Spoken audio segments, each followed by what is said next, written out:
Hello everyone, welcome to another interesting and informative session. Today we'll be looking at the landlord's covenant.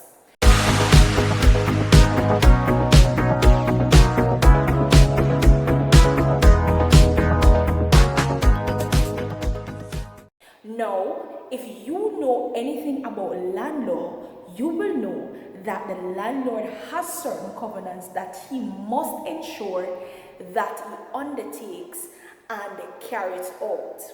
Now, in respect to that tenant also has certain covenants to the landlord. Now, for the purpose of this session, we'll be looking at the landlord's covenant to the tenant. Now, the covenants that a landlord has to a tenant is usually contained in the express covenants of the agreement. Now, it is captured under the lease agreement that they would have in place at the commencement of the lease term. Now, one of the most important covenants that the landlord has to the tenant is the covenant for quiet enjoyment. When we look at the covenant for quiet enjoyment, we do not mean that the landlord will not make any noise or the other tenants on the land will not make any noise. What it simply means is that there must not be any interference with the tenant's use of that land and enjoyment. Now, it must be a substantial interference in order for the landlord to be made liable.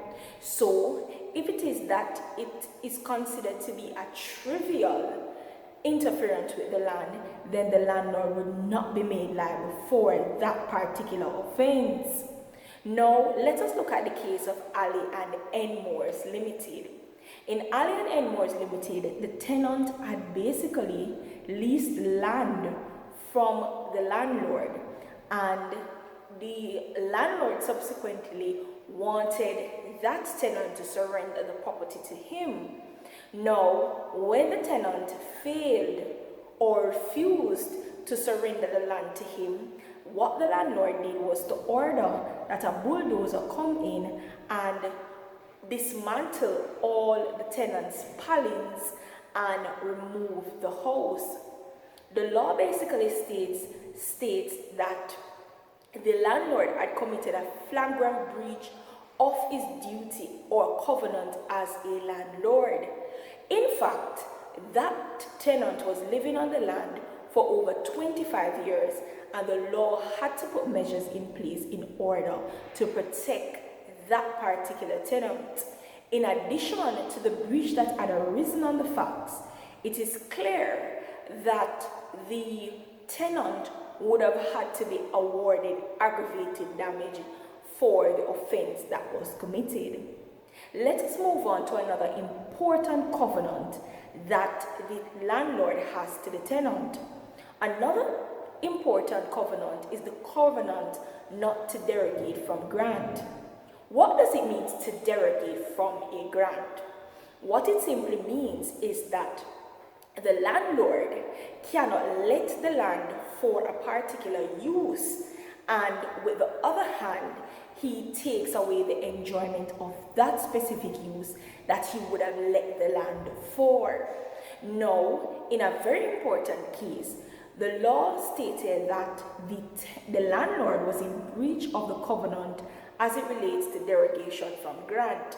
Originally, what the landlord had done was that he had let the land to a timber company, and he subsequently let the land to another tenant for that tenant to erect building on the land that was above a certain level.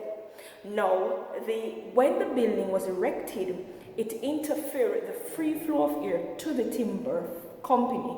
The court said that the landlord had breached his covenant as it relates to derogating from the grant that he had originally given to the tenant.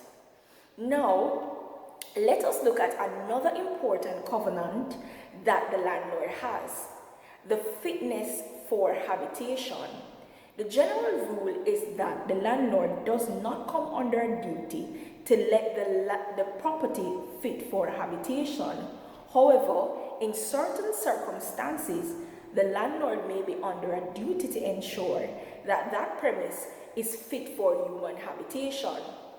The circumstances are where he is letting furnished premises. He or she has to ensure that that premise is fit for a human being to reside at.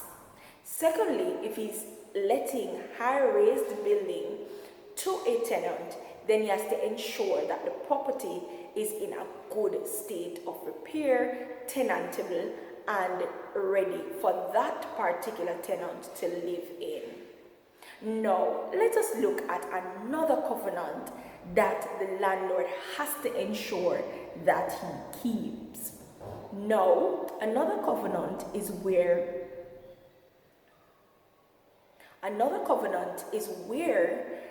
that particular, there are repairs to be done on the land.